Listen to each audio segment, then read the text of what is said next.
हर हर महादेव। आज हम लेकर आए हैं आपको एक अनोखे सफर केदारनाथ यात्रा पर। केदारनाथ भारत के उत्तर में स्थित एक प्रमुख धार्मिक स्थल है जो कि हर साल लाखों लोगों को अपनी शरण में लेता है। ये हमारी सीरीज चार धाम यात्रा का एपिसोड नंबर 1 है। अगर आप लोग भी केदारनाथ धाम यात्रा का प्लान कर रहे हैं तो इस वीडियो के अंदर हम आपको सारी इंफॉर्मेशन देने वाले हैं और वीडियो को एंड तक जरूर देखें क्योंकि वीडियो के एंड में हम बाबा केदारनाथ के लाइव दर्शन भी करवाने वाले हैं। ये यात्रा ऐतिहासिक और once in a lifetime experience है। यहाँ के मंदिर का इतिहास सदियों से है और इसकी पवित्रता और सुंदरता आज भी अनोखी है। केदारनाथ यात्रा एक अद्भुत पर्यटन का भी हिस्सा है। ये सफर हर कोने से खूबसूरत दृश्यों से भरा है, जैसे कि हिमालयन रेंजेस की खूबसूरती, रिवर्स और भक्ति का अनुभव। यहाँ आकर यात्री मंदिर की पवित्रता में खुद को डुबा देते हैं। केदारनाथ मंदिर भगवान शिव के पवित्र मंदिर में से एक है जहां आपको शांत और स्पिरिचुअल एटमॉस्फेयर फील होगा। यह जगह न ही सिर्फ एक धार्मिक स्थल है बल्कि यहाँ का माहौल आत्मा को शांति और सुकून प्रदान करता है। सबसे पहले बात करते हैं हाउ टू रीच केदारनाथ धाम। अगर हम बात करें दिल्ली से केदारनाथ जाने का सफर कैसे तय करें तो सबसे पहले आप दिल्ली से बाय ट्रेन, बाय बस, बाय कैब या फिर खुद के व्हीकल से भी जा सकते हैं। सबसे पहले आपको दिल्ली से हरिद्वार आना होगा। ट्रेन का किराया दिल्ली से हरिद्वार तक का 200 रुपए पर पर्सन है और बस की बात करें तो दिल्ली से हरिद्वार आप 600 रुपए में जा सकते हैं। इसके अलावा अगर आप बाय एयर जाना चाहते हैं तो आप देहरादून तक बाय एयर जा सकते हैं। उसके बाद देहरादून से हरिद्वार तक के लिए आपको बस, ट्रेन, शेयरिंग कैब मिल जाएंगी। हरिद्वार पहुंचकर आप सबसे पहले गंगा स्नान करके अपना आगे का सफर शुरू कर सकते हैं। हरिद्वार से सबसे पहले आपको जाना पड़ेगा सोनप्रयाग, जो कि लगभग 240 किलोमीटर दूर है। सोनप्रयाग जाने के लिए हरिद्वार से आपको बस मिल जाएगी जिसका फेयर लगभग 500 से 600 रुपए पर पर्सन है। इसके अलावा आप बाय कैब या फिर खुद के व्हीकल से भी जा सकते हैं और अगर आप बाइक रेंट करके जाना चाहें तो आपको बाइक रेंटल शॉप्स भी हरिद्वार में मिल जाएंगी। हरिद्वार से सोनप्रयाग का सफर बहुत ही खूबसूरत है। हिमालयन रेंजेस के सीनिक ब्यूटी एंजॉय करते हुए आप सबसे पहले ऋषिकेश, देवप्रयाग, श्रीनगर, रुद्रप्रयाग, अगस्त्य मुनि होते हुए सोनप्रयाग पहुंच जाएंगे। सोनप्रयाग पहुंचकर आप वहां से 50 रुपए शेयरिंग जीप में बैठकर गौरीकुंड पहुंच जाएंगे और गौरीकुंड में एक रात स्टे करें। गौरीकुंड में स्टे करने के लिए आपको कुछ दिन पहले ही अपने होटल्स बुक करने होंगे क्योंकि सीजन में वहां पर डायरेक्ट रूम्स मिलने मुश्किल हो जाते हैं। इसलिए आप गवर्नमेंट की वेबसाइट GMVNB यूज कर सकते हैं और उससे अपना रूम बुक कर सकते हैं या फिर इसके अलावा अदर ऐप्स के थ्रू भी आप अपने रूम बुक कर सकते हैं। सुबह उठकर सबसे पहले हॉट वाटर स्प्रिंग जिसका नाम गौरीकुंड है वहां स्नान करके अपनी आगे की यात्रा कंटिन्यू करें जो कि है केदारनाथ मंदिर। केदारनाथ मंदिर गौरीकुंड से 14 किलोमीटर की दूरी पर है। मंदिर तक पहुंचने के लिए आपको काफी सारे ऑप्शंस मिल जाएंगे जिसमें घोड़े, खच्चर, पिट्ठू, पालकी, बाय हेलीकॉप्टर या फिर पैदल यात्रा भी कर सकते हैं। घोड़े और खच्चर से यात्रा करने के लिए आपको 2950 रुपए पर पर्सन वन साइड का देना पड़ता है।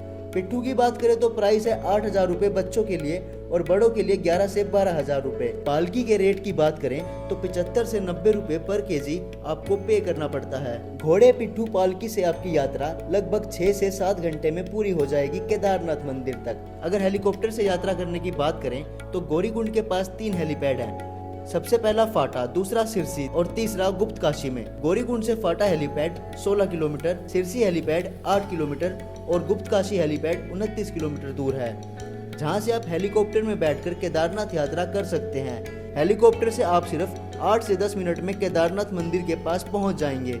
हेलीकॉप्टर आपको केदारनाथ मंदिर से 700 मीटर दूर ड्रॉप करेगा जहां से केदारनाथ मंदिर 10 से 15 मिनट की दूरी पर है।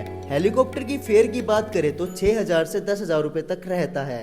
लास्ट बट नॉट लीस्ट पैदल यात्रा, जो कि सबसे अनोखी और खूबसूरत यात्रा है जिसमें आपको लगभग 8 से 9 घंटे लग जाएंगे इंक्लूड्स ब्रेक। गौरीकुंड से 16 किलोमीटर दूर केदारनाथ मंदिर तक आप ट्रैक करके जा सकते हैं। ट्रैक के दौरान आपको कुछ बातों का ख्याल रखना बहुत जरूरी है जिसमें सबसे पहले trekking shoes, trekking stick, umbrella या पोंचो जरूर कैरी करें और उसके अलावा लगेज जितना लाइट वेट आप लेके जाएं उतना अच्छा रहेगा। ट्रैक के दौरान आपको खाने पीने के लिए ढाबे, शॉप्स मिल जाएंगी जहां आप ब्रेक के दौरान रिफ्रेशमेंट या खाना खा सकते हैं। ट्रैक के दौरान आपको वॉशरूम की फैसिलिटीज भी मिल जाएंगी। केदारनाथ पैदल यात्रा सबसे एक्साइटमेंट से भरा हुआ सफर होता है। इसमें यात्रा के दौरान आप हिमालयन रेंजेस के खूबसूरत नज़ारों को देखते हुए आगे बढ़ते रहते हैं जिसमें आपको रिवर्स, सीनिक ब्यूटी और वहाँ का कल्चर करीब से देखने को मिलता है। 8 से 9 घंटे का खूबसूरत सफर तय करने के बाद आप पहुँचते हैं केदारनाथ मंदिर। सबसे पहले आपको केदारनाथ मंदिर के आसपास प्री बुक किए हुए रूम में जाकर चेक इन करना है।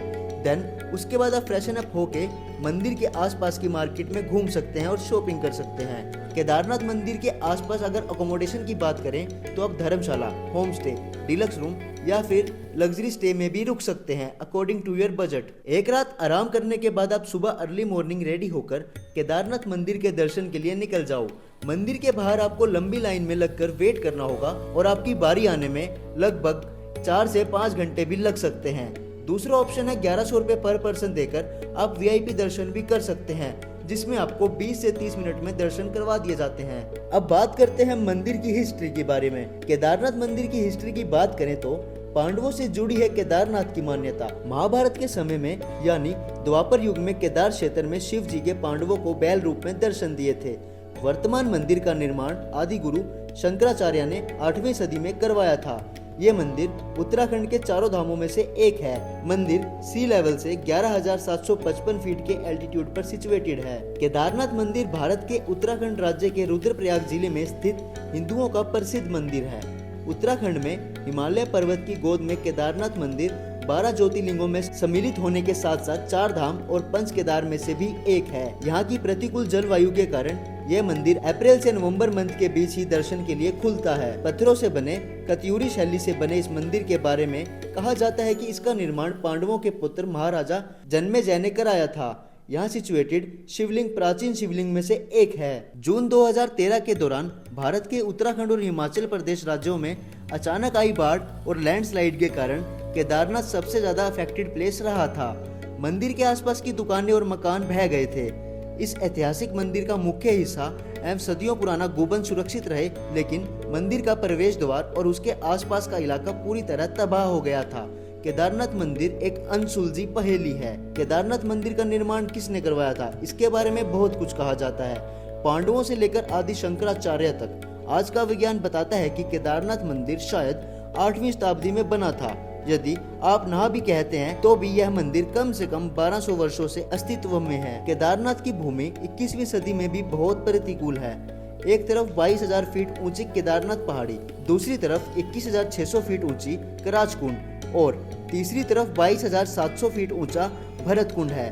इन 3 पर्वतों से होकर बहने वाली 5 नदियां हैं मंदाकिनी, मधुगंगा, चीरगंगा, सरस्वती और स्वरंदरी। केदारनाथ मंदिर के अंदर शिवलिंग के दर्शन करके भोले बाबा से आप जो भी मनोकामना मांगते हैं वो पूरी होती है। मंदिर के बाहर आपको 101 किलो का घंटा देखने को मिलता है। मंदिर से दर्शन करके जैसे ही आप मंदिर से बाहर आते हैं तो मंदिर के पिछले हिस्से के बाहर एक विशाल चट्टान भी देखने को मिलेगी, जिसका नाम है भीमशिला। 2013 में बाढ़ के दौरान ये चट्टान पानी के साथ बहते हुए मंदिर के पिछले हिस्से की ओर आकर रुक गई, जिसके बाद बाढ़ का सारा पानी इस चट्टान से टकराकर मंदिर के साइड से और ऊपर से निकल गया, जिससे मंदिर को कोई भी नुकसान नहीं हुआ। तभी से इस चट्टान का नाम भीमशिला रखा गया। केदारनाथ यात्रा को पूर्ण करने के लिए केदारनाथ मंदिर के साथ साथ भीमशिला के दर्शन करने भी अनिवार्य हैं। मंदिर के प्रांगण की बात करें तो मंदिर के बाहर आपको बहुत सारे भक्त रिचुअल्स करते हुए नजर आएंगे और सभी भक्त महादेव की धुन में मगन दिखाई देंगे। केदारनाथ यात्रा के दौरान आपको स्थानिक संस्कृति का अनुभव होता है। यहाँ का स्थानीय भोजन और लोक नृत्य यात्रा को और भी अनोखा बनाता है। श्री केदारनाथ धाम के दर्शन होने के बाद आप लोग वापस ट्रैक पिट्ठू, घोड़े, पालकी या हेलीकॉप्टर से वापस गौरीकुंड आ सकते हैं। तो दोस्तों, यदि आप भी खोज रहे हैं एक अनोखा और स्पिरिचुअल एक्सपीरियंस, तो केदारनाथ धाम यात्रा आपके लिए हो सकता है एक अनोखा अनुभव। तो आइए इस पवित्र स्थल की खोज में निकले और अपने जीवन को एक नए प्रकाश में रोशन करें। So thank you so much for having me. तो ये था हमारा सीरीज 4 धाम यात्रा का एपिसोड नंबर 1 केदारनाथ धाम के ऊपर। अगर आपको हमारी डॉक्यूमेंट्री अच्छी लगी है तो हमारी डॉक्यूमेंट्री को लाइक करें और हमारे यूट्यूब चैनल को सब्सक्राइब करें और हमारे फेसबुक पेज को भी फॉलो करें। And don't forget to press the bell icon notification, जिससे कि वीडियो आते आपको नोटिफिकेशन मिल जाए। और हाँ, कमेंट में हर हर महादेव लिखना ना भूलें।